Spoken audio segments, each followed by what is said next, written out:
It was a dream job for a 20-year-old, a mid-level staffer on the president's campaign team, handling big responsibilities like contracts, finances, a point person for senior officials. When Trump lost the election, the job ended. Then a better job came along with PJS, Private Jet Services, a company that ferries Hollywood stars, pro sports teams, and VIPs from city to city. The specific thing that I was going to be detailed to was the National Hockey League, more specifically the Carolina Hurricanes down in Raleigh, North Carolina.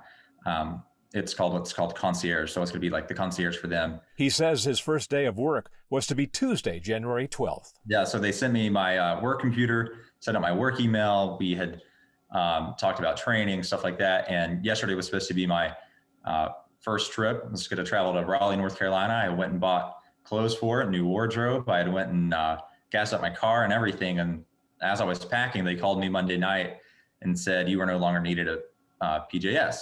He moved on, a tough life lesson for a 20-year-old.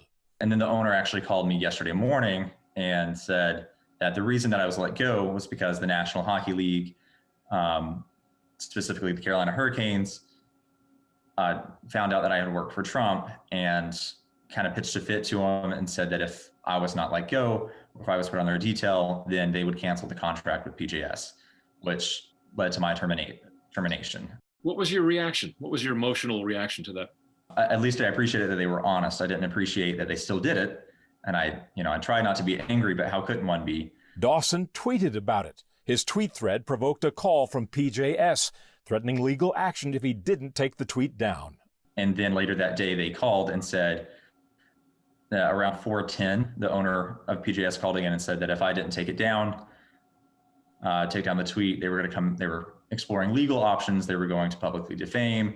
And most importantly, and what's currently happening is that they were going to deny. So he took the tweet down. But then the more I kind of sat on it, the more I thought about it, was that the cancel culture, that's exactly what they want you to do.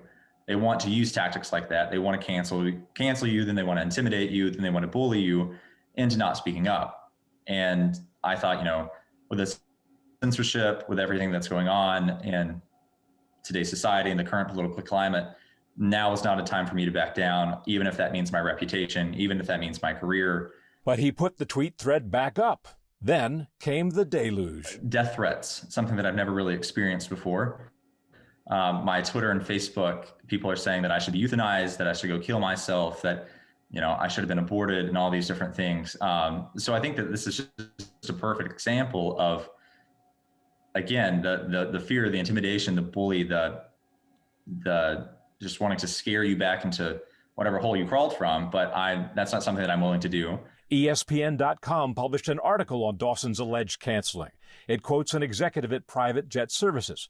Mr. Buchanan was never an employee of our company, ever, at any time. The story was a complete fabrication. An NHL spokesman told ESPN Buchanan's allegations were, quote, categorically untrue.